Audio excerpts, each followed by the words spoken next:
Assalamualaikum warahmatullahi wabarakatuh. Kali ini kita akan membahas mengenai fungsi Excel untuk mengolah data. Sum, average, max, min, countif menggunakan fungsi AutoSum, product, and sum product menggunakan tool analisis pivot table dan pivot chart. Di sini kita akan membahas mengenai cara mencari jumlah dari sebuah data yang bernominal atau dari sebuah data angka, jumlah, rata-rata, nilai terbesar dan terkecil, dan termasuk berapa jumlah data itu tersendiri.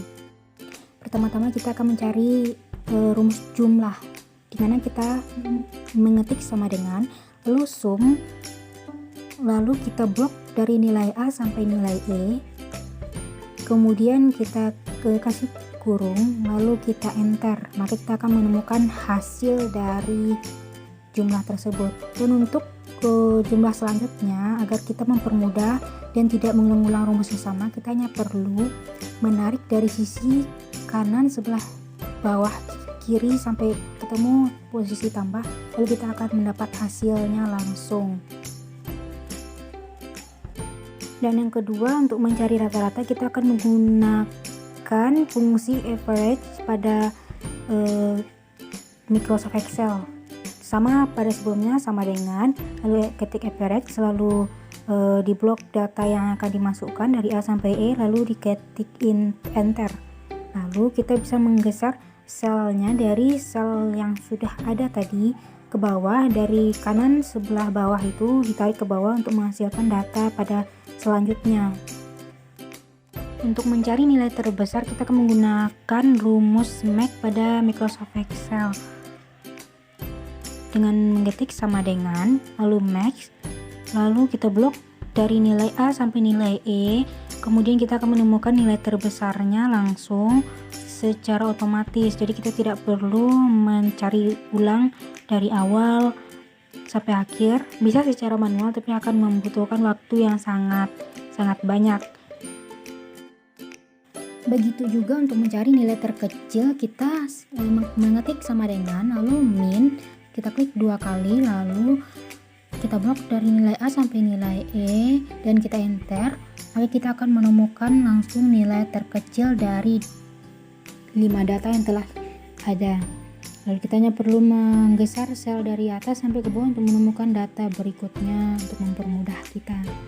Kemudian untuk count, jumlah data, kita hanya perlu mengklik sama dengan lalu count, klik double klik, lalu kita blok juga nilai data dari nilai A sampai nilai E, kemudian akan secara otomatis keluar. Misalnya pada kali ini saya membuat 5 data, jadi akan tertulis 5 pada jumlah data yang telah tersediakan. Dan seperti sebelumnya, kita hanya perlu menggeser sel dari atas sampai ke bawah untuk menemukan data-data selanjutnya. Nah, untuk selanjutnya kita masuk ke fungsi menu produk dan sum produk pada Microsoft Excel. Pertama kita akan mencari produk terlebih dahulu. Sama seperti sebelumnya, kita mengklik sama dengan, lalu kita tulis produk, klik double klik, lalu kita blok semua data yang akan kita cari totalnya. Nah, setelah menemukan hasilnya, lalu kita hanya perlu menarik sel dari pertama sampai ke bawah untuk menemukan data-data selanjutnya. Pada sum produk ini kita akan mencari jumlah harga total dari jumlah dan harga yang telah tersedia. Pertama kita membuat sama dengan, lalu sum produk, lalu kita blok bagian jumlah semuanya, lalu kita kasih koma atau titik 2 tergantung laptopnya, lalu kita blok juga harga satuan, lalu kita enter, maka kita akan menemukan hasilnya secara otomatis.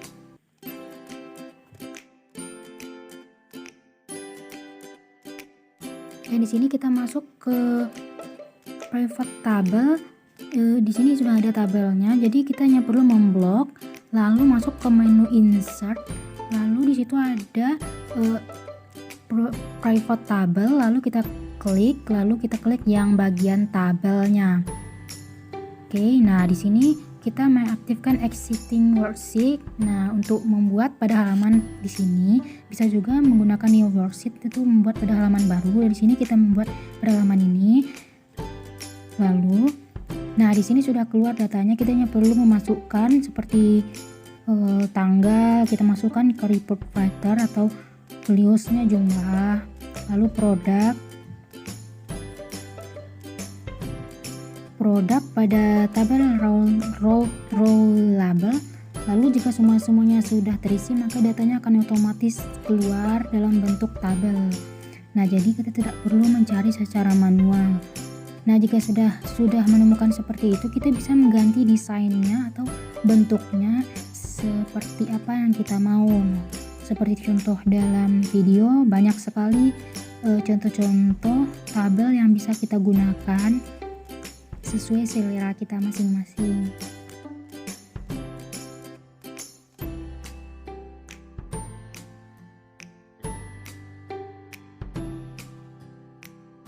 Selanjutnya kita masuk kepada fungsi dari menu private chart atau biasa disebut dengan diagram batang. Kita masuk ke menu insert, lalu masuk ke menu tadi yaitu private table.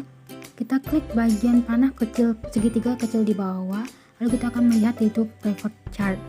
Nah, di sini kita bisa klik, lalu nanti akan muncul menu yang akan kita gunakan seperti sebelumnya. Kita akan menggunakan pada existing worksheet pada halaman tersebut, lalu kita pindahkan menu-menunya ke tempat yang telah disediakan. Jika semuanya telah selesai dipindahkan, maka kita akan melihat diagram batangnya akan muncul dengan sendirinya. Dalam pembuatan pivot chart ini beriringan dengan pivot tabel tadi, karena merupakan suatu kesatuan. Nah, di sini kita juga bisa mengganti temanya sesuai yang kita inginkan. Juga banyak desain-desain yang telah disediakan langsung oleh pihak Excel.